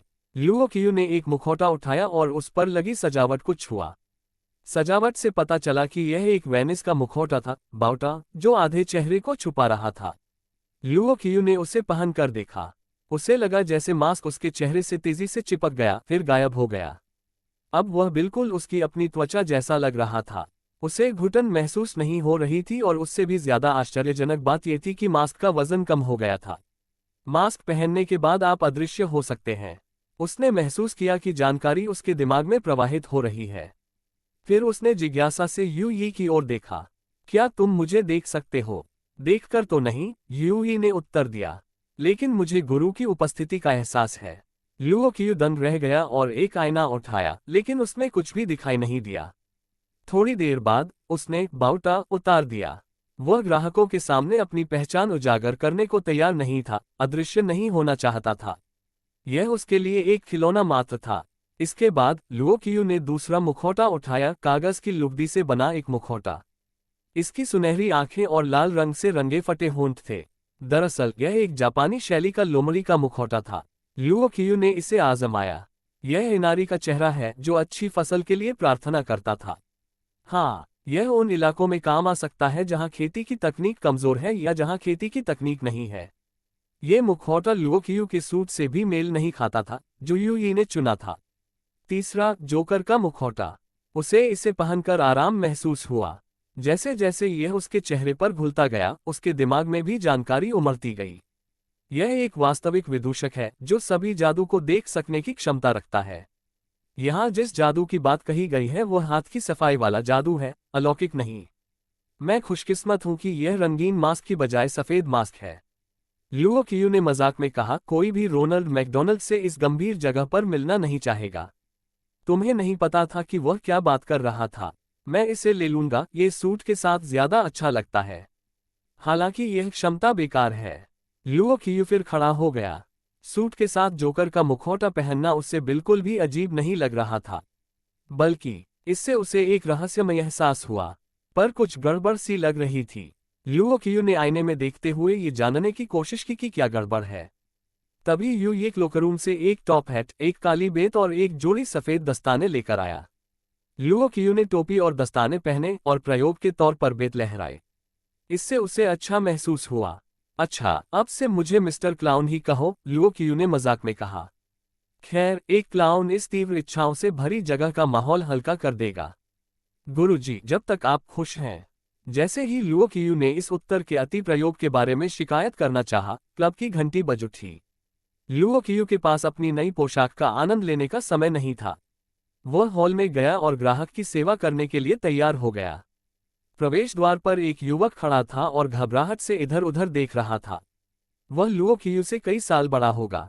इसके अलावा वह एक सफल व्यक्ति की तरह दिखते थे, या तो दूसरी पीढ़ी के अमीर या फिर सोशलाइट। ट्रैफर्ड के ट्रेडिंग क्लब में आपका स्वागत है, मैं आपके लिए क्या कर सकता हूं? लुओ कियू ने छड़ी पकड़ ली और कदम दर कदम नीचे की ओर चलते हुए युवक की आगे की प्रतिक्रिया पर गौर किया। आप कौन हैं? युवक चुपचाप खड़ा रहा और सतर्क भाव से प्रवेश द्वार पर खड़ा रहा। मैं। लुओ कियू मुस्कुराना चाहता था, लेकिन उसे पता चल गया कि उसने मुखौटा पहना हुआ है, इसलिए उसने उत्तर दिया, मैं इस क्लब का बॉस हूं, आप मुझे बॉस या मिस्टर क्लाउन कह सकते हैं। फिर लुओ कियू उसके पास गया, तब उसे एक परिचित गंध सुगंधित हुई। एक काले कार्ड की गंध। खैर, यह तीसरा ग्राहक था जिसके पास काला कार्ड था। सिर्फ डांस ही अपवाद था जो इत्तेफाक से यहां आया था। जब वह बांटे गए काले कार्डों की संख्या के बारे में सोच रहा था, लुओ कियू ने ग्राहक से बात करना बंद नहीं किया। कृपया अंदर आएं और बैठ जाएं। क्या ये वह जगह है जो लोगों को उनकी इच्छाओं को पूरा करने में मदद कर सकती है? आदमी ने भौहें चढ़ाकर पूछा। अचानक लुओ कियू ने अपनी उंगलियां चटकाईं, फिर अपनी हथेली खोली। उसके ऊपर एक काला कार्ड तैर रहा था। उसने मुस्कुराते हुए कहा, एक कार्ड धारक होने के नाते तुम्हें क्लब पर भरोसा करना चाहिए, है ना? युवक ने अपनी छाती को छुआ, यहां तक कि जेब की जांच करने के लिए अपने सूट के बटन भी खोले, लेकिन उसे पता चला कि उसका कार्ड गायब हो चुका था। उसने गहरी सांस ली और शांत होकर गहरी आवाज में अपना परिचय दिया। हाय मिस्टर क्लाउन, मैं झोंग लुओचेन हूं। आज मैं आपके साथ एक सौदा करने आया हूं। दरवाजे पर दस्तक देने वाले व्यवसाय को कभी मना नहीं करना चाहिए। लुओ कियू ने ग्राहक को अंदर आने का इशारा करते हुए खुशी से कहा, ये कृपया अतिथि का सत्कार करें। बेडरूम में चेंग यून ने सिगरेट सुलगाए और बिस्तर पर संतुष्ट होकर लेटी हुई आकर्षक महिला को देखा। वह गू युझाई की रिसेप्शनिस्ट थी। उसके पास कोई खास कनेक्शन नहीं थे, लेकिन वो खूबसूरत और चालाक थी। उसने प्रमोशन पाने का सबसे कारगर और तेज तरीका चुना था, झोंग लुओचेन के असिस्टेंट को रिझाना। चेंग यून औरतों को जानता था। उसने रिसेप्शनिस्ट को अपने बॉस से पहले ही झांग किंगरुई को मिलवा लिया था। लेकिन ये सच था कि इस लड़की की तुलना झांग किंगरुई से नहीं की जा सकती थी, न तो पारिवारिक पृष्ठभूमि में और न ही क्षमता में। चेंग यून को पता था कि उसे किस तरह की महिलाएं मिल सकती हैं। आज तुम उपलब्ध क्यों हो? तुमने अपने युवा बॉस का कहना नहीं माना। लड़की ने चेंग यून की तरफ एक चापलूसी भरी मुस्कान के साथ देखा। चेंग यून भी हैरान था। वह सोच रहा था कि गू युझाई से वापस आने के बाद से उसका बॉस कहाँ चला गया है। वह हमेशा अपने बॉस का पीछा करता था और तरह तरह से उसकी मदद करता था। उसे लगता था कि उसके बॉस ने उसे उस बूढ़ी औरत की बातों की वजह से छोड़ा था। धिक्कार है। उसे अपनी स्थिति का पूरा अंदाजा था। अगर उसने अपने बॉस की पहचान, यहां तक कि अपनी नौकरी भी खो दी, तो ये षड्यंत्रकारी औरत उसे छोड़ देगी। हालांकि वह बिस्तर में अच्छी थी, साथ ही वह कुछ और दिनों तक उसके साथ आनंद लेना चाहता था। सबसे बढ़कर वह राजधानी में उच्च दर्जा पाने के लिए झोंग लुओचेन के साथ खड़ा होना चाहता था। आज सुबह सुश्री झांग किन दो लोगों को संग्रह कक्ष में ले गईं। लड़की को चेंग यून का दिल जीतने के लिए झांग किंगरुई को बेचने में कोई आपत्ति नहीं थी। वह जानती थी कि अगर उसके बॉस को झांग किंगरुई मिल गई तो वह अपने आदमी चेंग यून, जो बॉस का असिस्टेंट था, से वो सब पा सकेगी जो वो चाहती थी। वह एक स्थानीय अखबार के दफ्तर में उपसंपादक थी और 2 बार आ चुकी थी। लड़की ने याद करते हुए कहा, वह तब से हमारे मैनेजर को जानती थी। रेन जिलिंग का पीछा करने वाले आदमी के बारे में मैं उसे नहीं जानती। शायद कोई करीबी दोस्त या भाई होगा, जैसा कि उनके घनिष्ठ संबंधों से पता चलता है। चेंग यून ने जोर से धुआं अंदर खींचा और धीरे धीरे बाहर निकाला। एक उपसंपादक। काले कार्ड पर 2 सुनहरे टिकट थे, आमतौर पर 3 या 4 होते थे। प्रत्येक स्टाम्प लेन देन शुल्क में छूट का प्रतिनिधित्व करता था। उदाहरण के लिए, अगर 3 स्टाम्प थे तो इसका मतलब था कि पहला स्टाम्प 30%, दूसरा 20% और तीसरा कुल राशि पर 10% की छूट देता था। उसे याद आया कि जब पहली बार जिन जिफू आया था तो उसके काले कार्ड पर सिर्फ एक ही मोहर बची थी, जो वाकई बेकार थी। लुओ कियू ने काओ जिकियान को जो कार्ड दिया था, वह सभी मोहरों वाला एक नया कार्ड था। जहां तक 4 टिकटों वाले काले कार्ड की बात है तो इसमें 40% की छूट दी गई। कितना दिलचस्प है। ये वह कार्ड था जो लुओ कियू ने गू युझाई में देखा था। लेकिन इससे कोई फर्क नहीं पड़ता कि काला कार्ड किसने रखा, महत्वपूर्ण बात यह थी कि कार्ड धारक आ गया था। झोंग लुओचेन और लुओ कियू मेज के दोनों ओर बैठ गए, जबकि यूई ने सुगंधित चाय परोसी। हालांकि झोंग लुओचेन चाय का आनंद लेने के मूड में नहीं था। अंततः ये ठंडा होकर वाष्पित हो जाएगा। मिस्टर झोंग, क्या आप यहाँ के नियम जानते हैं? लुओ कियू ने पूछा। अगर यह कार्ड उसे गू युझाई से मिला था तो यह अनुमान लगाना मुश्किल होगा कि वह क्लब के बारे में कितना जानता था। कभी कभी ग्राहकों को यह बताना आवश्यक होता था कि लेनदेन प्रक्रिया किस प्रकार होती है। कृपया आगे बढ़ें। झोंग लुओचेन ने खुद को संभाला और शांति से लुओ कियू को देखा। वह विनम्र और खुले विचारों वाला था, अज्ञात का सामना करने के लिए तैयार था। लुओ कियू ने कहा, कार्ड धारकों को क्लब का सदस्य माना जाता है। आपके कार्ड पर 2 टिकट होते हैं, जिसका अर्थ है कि आप 2 लेनदेन में छूट का आनंद ले सकते हैं। झोंग लुओचेन ने सिर हिलाया और मिसेज झांग की झिझक को याद किया जब उसने जेड लॉक निकाला था। शायद इसलिए क्योंकि उन्हें पता था कि यह एक असाधारण कार्ड है। तब इस बार आपको इस डील पर 20% की छूट मिलेगी और अगली बार 10%, लुओ क्यू ने शांति से कहा। किसी ने पहले भी 30% की छूट के लिए इसका इस्तेमाल किया है। झोंग लुओचेन ने फिर सिर हिलाया। मिस्टर क्लाउन, मैं समझ गया, लेकिन मैं बस एक बात की पुष्टि करना चाहता हूँ। क्या ये सच है कि इस जगह पर मुझे कुछ भी खरीदने को मिल सकता है? लुओ क्यू ने उत्तर दिया, बिल्कुल नहीं। मान लीजिए कि आप दुनिया को नष्ट करने के लिए सामूहिक विनाश का हथियार खरीदना चाहते हैं। यदि आप दुनिया को नष्ट कर देते हैं तो क्लब बंद हो जाएगा। झोंग लुओचेन ने उनसे सहमति जताते हुए सिर हिलाया, जबकि लुओ क्यू ने आगे कहा, इसके अलावा आप दुनिया को नष्ट करने के लिए जरूरी भारी लेनदेन शुल्क वहन नहीं कर सकते, छूट के साथ भी। खैर, आइए बात करते हैं कि आप क्या चाहते हैं। झोंग लुओचेन घबराए बिना नहीं रह सका। क्या यह मजाक था या कुछ और? वो एक ठग की तरह था, आप कुछ भी पा सकते हैं। धन, प्रसिद्धि, स्त्री या शक्ति, यदि आप इसे वहन कर सकते हैं। मैं एक व्यक्ति की आयु बढ़ाना चाहता हूँ। झोंग लुओचेन ने गहरी सांस ली, फिर भारी स्वर में कहा। उसके बाद वह बस उत्सुकता से लुओ क्यू को घूरता रहा। हालांकि लुओ क्यू ने जोकर का मुखौटा पहना हुआ था, फिर भी उसे उम्मीद थी कि उसके हाव भाव से उसके इरादे का कोई संकेत मिल जाएगा। हालांकि उसे कुछ भी नहीं मिला। जोकर की घूरती निगाहों का सामना करते हुए झोंग लुओचेन ने तब तक इंतजार किया जब तक उसके पसीने छूट नहीं गए। तभी बॉस बोला, कोई बात नहीं। कौन है और तुम्हारा ट्रांजैक्शन शुल्क क्या है? वैसे हम कोई भी मुद्रा स्वीकार नहीं करते। मेरे दादाजी, झोंग लुओचेन ने धीमी आवाज में कहा, उनकी बीमारी इतनी गंभीर है कि कोई भी प्रसिद्ध डॉक्टर उन्हें ठीक नहीं कर सकता। मैं उनकी मदद करना चाहता हूं और उनका दर्द दूर करना चाहता हूं। लुओ क्यू ने कहा, मुझे परवाह नहीं है कि आपके दादाजी को क्या बीमारी है, लेकिन आप कितने साल खरीदना चाहेंगे? 1 साल, 5 साल या 10 साल?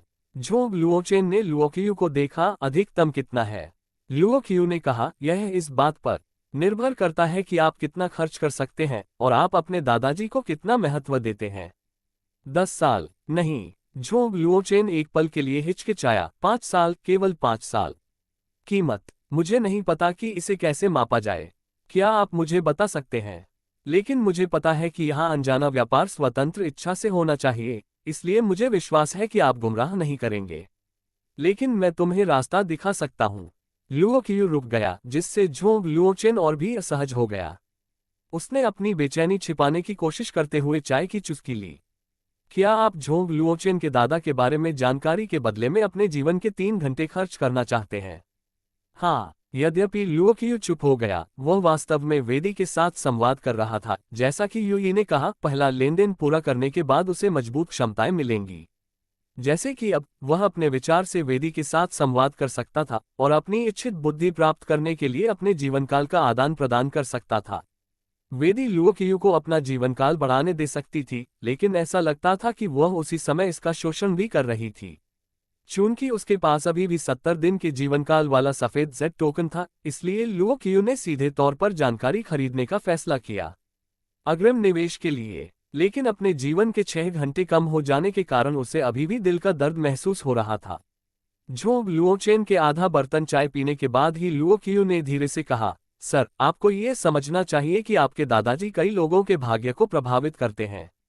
उनमें से कुछ लोग आराम से रह पाएंगे, जबकि अन्य परिवार उनके कारण टूट सकते हैं। चाहे आप हो या उनके अन्य लोग, रिश्तेदार या दुश्मन, आपके दादाजी की आयु बढ़ने से अनगिनत लोगों को खाने पहनने के लिए पर्याप्त धन मिलेगा, लेकिन अनगिनत लोगों को अपने परिवार तोड़ने दो, सिर्फ एक निर्णय से। झोंग लुओचेन पूरी तरह से सहमत हुए, यही कारण है कि मैं उसे जाने नहीं दे सकता। लुओ क्यू ने फिर मेज पर हाथ फेरा। कई सजे हुए कार्ड दिखाई दिए, कृपया अनुमानित कीमत देखिए। इसके बाद लुओ क्यू ने बाईं ओर का पहला कार्ड खोला, उस पर 30 नंबर लिखा था। लुओ क्यू ने समझाया, इसका मतलब है कि आप अपने दादाजी के लिए 5 साल की जिंदगी के बदले अपनी 30 साल की जिंदगी का आदान प्रदान कर सकते हैं।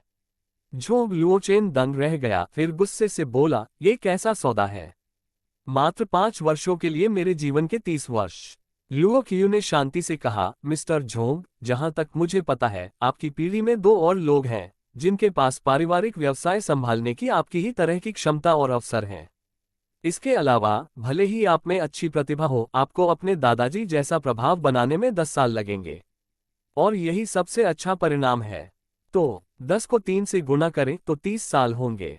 झोंग लुओचेन थोड़ी देर के लिए चुप हो गया। दूसरा कार्ड क्या है? लुओ कियू ने फिर दूसरे को पलट दिया। ये इंटेलिजेंस था।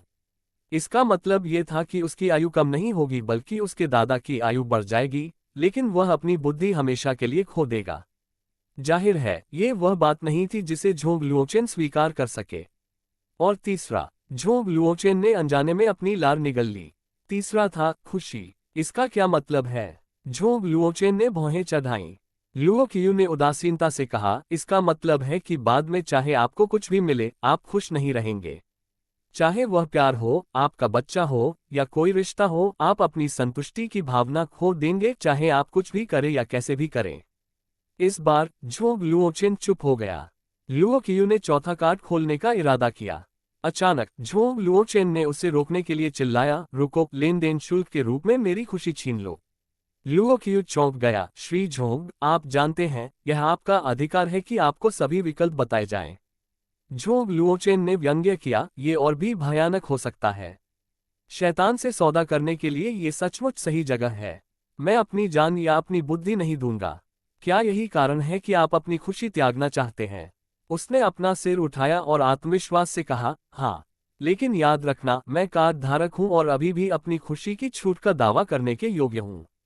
जिसका अर्थ है आपको मेरे लिए कम से कम एक या दो चीजें छोड़नी होंगी जो मुझे संतुष्टि दें। लुओ कियू ने मेज पर दस्तक दी। तो फिर आप क्या रखना चाहते हैं? जो चीजें लोगों को खुशी का एहसास कराती हैं, वे हैं प्यार, परिवार, रुचियां, उपलब्धियां और राहत। मैं उपलब्धि की भावना को बनाए रखूंगा। झोंग लुओचेन ने बिना कुछ सोचे उत्तर दिया। क्या तुम्हें यकीन है? शायद बाद में कुछ बेहतर सामने आ जाए, लुओ कियू ने कहा। झोंग लुओचेन ने अपना सिर हिलाया, मैं अपनी प्रवृत्ति पर विश्वास करता हूं। लुओ कियू के पास सिर हिलाने के अलावा कोई विकल्प नहीं था। फिर उसने एक पुरानी बकरी की खाल निकाली, जो धीरे धीरे झोंग लुओचेन के सामने खुल गई। अगर आपने अपना मन बना लिया है, तो कृपया इस पर अपनी हथेली का निशान छोड़ दें। फिर हमारा अनुबंध लागू हो जाएगा। झोंग लुओचेन ने सीधे उस पर अपनी हथेली दबाई। घबराहट के मारे उसका दिल धड़क उठा। फिर उसने घबराकर हाँफते हुए लुओ कियू की तरफ देखा। लुओ कियू ने कहा, चिंता मत करो, सौदा पूरा होने के बाद तुम सुरक्षित रहोगे। हम हमेशा पहले ग्राहकों को सामान देते हैं, फिर लेनदेन शुल्क लेते हैं। अनुबंध केवल एक गारंटी है। झोंग लुओचेन ने गहरी सांस ली। अच्छा, तो क्या मेरे दादाजी अब ठीक हो गए हैं? लुओ कियू ने अपना सिर हिलाया। चिंता मत करो, तुम अपने दादाजी को ऐसी जगह ले आओ जहां हमें कोई परेशान न करे। फिर मुझसे संपर्क करो। तुम्हें पता होना चाहिए कि मुझ तक कैसे पहुंचा जाए। काला कार्ड झोंग लुओचेन को वापस भेज दिया गया। उसने सिर हिलाया, दरवाजा धक्का दिया और क्लब से बाहर निकल गया। झोंग लुओचेन को जाते देख लुओ कियू ने अपना सिर हिलाया। वह परिवहन की क्षमता के बजाय अकेले ही वहां गाड़ी से जा सकता था। उसके पास इतनी मजबूत क्षमता नहीं थी कि वह कई प्रांतों को पार कर सके। वह केवल उसी शहर के भीतर ही घूम सकता था जहां वह रहता था। और इसका एक और सरल कारण था, सिर्फ इसलिए कि वह आलसी था। सौदा पूरा करने पर बधाई। यू ये ने लुओ कियू की प्रशंसा की। लुओ कियू ने जोकर का मुखौटा और पंखा उतार दिया। सौदा अभी पूरा नहीं हुआ है, और मुझे लगता है कि उसे दी गई छूट की वजह से मैंने बहुत कुछ खो दिया है। आखिरकार यह नियमों में से एक था। लुओ कियू को कोई पता नहीं था, हालांकि उसे लगा कि वह हार गया है। भले ही झोंग लुओचेन ने संतुष्टि की अपनी भावनाओं को बनाए रखने में कामयाबी हासिल की, फिर भी उसकी खुशी का मूल्य लुओ कियू की अपेक्षाओं से ऊपर था, अगर वे सभी श्रद्धांजलि थे। गुरुजी, चौथा कार्ड क्या है? यू ये ने उत्सुकता से पूछा। लुओ कियू ने अपना सिर हिलाया, फिर बिना कुछ कहे ऊपर चला गया। यू ये ने अपना सिर झुकाया और चौथा कार्ड पलट दिया। ये था 20 वर्षों तक अच्छे कर्म करना। वह जानती थी कि चौथे कार्ड का लेनदेन शुल्क नहीं चुकाया जा सकता, अन्यथा सौदा अगले 20 वर्षों तक पूरा नहीं होगा, और इस अवधि के भीतर झोंग लुओचेन को अच्छे काम करने होंगे और वह कुछ भी बुरा नहीं कर सकता था। इस पूर्वी देश में एक कहावत थी जिसका अर्थ था, पुण्य और पुण्य अर्जित करने के लिए अच्छे काम करो ताकि वह तुम्हें वापस मिल जाए। लेन देन शुल्क 20 वर्षों के अच्छे कामों के बराबर था। मास्टर थोड़ा मतलबी है। सुंदर नौकरानी ने मंद मंद मुस्कुराकर कार्ड वापस रख दिए। मैं अचानक यात्रा पर जा रहा हूं और जल्द ही वापस आऊंगा। मेरी चिंता मत करो। रेन जिलिंग को ऐसा ही एक संदेश तब मिला जब वह पांडुलिपियां देखने में व्यस्त थी। वह एक पल के लिए स्तब्ध रह गई, फिर मेज पर जोर से पटक दी और गुस्से से उठ खड़ी हुई। अरे बदमाश, तू फिर से वही कर रही है। तुझे लगता है कि तू बड़ी हो गई है ना? रेन जिलिंग ने उसे तुरंत बुलाया। क्षमा करें, आपके द्वारा डायल किया गया नंबर वर्तमान में उपलब्ध नहीं है। फक। आखिरकार रेन जिलिंग खुद को शांत बैठने से नहीं रोक पाई। इंडस्ट्री में इतने सालों के दौरान उन्होंने अपने गुस्से पर काबू रखना अच्छी तरह सीख लिया था। फक शायद उनकी सीमा थी। जहां तक लुओ कियू का सवाल है, वह एयर होस्टेस के मार्गदर्शन के बाद अपनी सीट ढूंढ रहा था, उसके साथ यू ये भी था। यू ये ने अपनी सामान्य नौकरानी वाली पोशाक की बजाय धूप से बचाव के कपड़े पहने हुए थे। हल्के हरे रंग का कार्डिगन, सफेद कैजुअल जीन्स और सिल्वर फ्लैट जूते। इससे उसे एक अलग अनुभूति हुई। हालांकि उसने यह नहीं कहा कि वह यूई के कमरे में जाएगा, लेकिन उसकी अलमारी भरी होनी चाहिए। एक महिला साथी के साथ एयर होस्टेस ने उनके सामने ज्यादा जोश दिखाया, लेकिन जाहिर है बिजनेस क्लास टूरिस्ट क्लास से ज्यादा शानदार था। नीलामी प्रांत से बाहर किसी अन्य शहर में आयोजित की जाएगी। ये लुओ कियू की चलती सीमा से परे था, इसलिए उसे वाहनों द्वारा वहां जाना पड़ा। एक दिन के भीतर एक दौर की यात्रा के लिए और आराम करने के लिए पर्याप्त समय होने के कारण झोंग लुओचेन की वापसी की सबसे तेज गति के साथ साथ क्लब की आर्थिक स्थिति जानने के बाद लुओ कियू ने सीधे हवाई मार्ग को चुना। ये कार्य यूई को इसलिए सौंपा गया था क्योंकि उसे इन वर्षों में सामाजिक गतिविधियों में इसी तरह के कई कार्य करने थे। खैर, लुओ कियू ने प्रथम श्रेणी के केबिन की सीट पर बैठने से पहले किसी भी चीज की चिंता नहीं की। लुओ कियू। जैसे ही लुओ कियू अपनी आंखें बंद करके आराम करने वाला था, किसी ने उसे पुकारा। यह उसका परिचित था, झांग किंगरुई, गुयू झाई का प्रबंधक। झांग किंगरुई अकेली थी, अपना हैंडबैग, मोबाइल और बोर्डिंग पास पकड़े हुए। उसकी तरफ देखते हुए उसने भौहें चढ़ाई और पूछा, क्या तुम नीलामी में जा रहे हो? उसे उसके सवाल पर कोई हैरानी नहीं हुई, क्योंकि वे कल ही गुयू झाई में मिले थे, तो जाहिर है कि वह इन दोनों घटनाओं को जोड़ रही होगी। लुओ कियू ने सिर हिलाया। झांग किंगरुई ने अपना विनम्र रवैया बनाए रखा। क्या ये आपका साथी है? ये लुओ कियू ने सिर हिलाकर उसका परिचय कराया। फिर कहा, वो लंबे समय तक मेरे साथ रहेगी। वह बहुत सुंदर है। झांग किंगरुई हल्के से मुस्कुराया। औरतें अपनी तुलना दूसरों से करने को तैयार रहती थीं, चाहे वह कोई मजबूत विचार हो या न हो, जानबूझकर हो या सहज। वह उस औरत से हैरान और ईर्ष्यालु थी जिसमें पूर्वी और पश्चिमी दोनों तरह की औरतों के सारे गुण मौजूद थे। ऊंचे पहाड़ पर खिले गुलाबों की तरह उस खास एहसास ने झांग किंगरुई का ध्यान उसकी ओर खींचा। हालांकि लुओ कियू का अजीबोगरीब जवाब सुनकर झांग किंगरुई हंस पड़ा, तो मैं तुम दोनों को परेशान नहीं करूंगा। खैर, नीलामी स्थल तक मेरे पीछे पीछे चलो तो क्या, इससे तुम दोनों की बहुत परेशानी बच जाएगी, क्योंकि मैं प्रायोजक के साथ हूं। उसने इस बारे में सोचा भी नहीं था कि लुओ कियू इसे खरीद सकता है या नहीं। दरअसल नीलामी में खरीदारों से ज्यादा दर्शक होते ही हैं। कोई तो बस मजे में शामिल होने के लिए वहां जाता है। और तो और सहपाठी होने के नाते झांग किंगरुई को उसके सामने कोई घमंडी भाव दिखाने की उम्मीद नहीं थी। लुओ कियू ने एक पल सोचा, ठीक है। झांग किंगरुई अपनी सीट पर वापस चली गई। ये ने लुओ कियू के कान के पास फुसफुसाते हुए कहा, गुरुजी, इस महिला की आत्मा बहुत सुंदर है। लुओ कियू चौंका, लेकिन कुछ नहीं बोला। ये इशारा कर रहा था कि उसे क्लब का सदस्य बना लेना चाहिए। हालांकि लुओ कियू की ऐसा करने की कोई योजना नहीं थी।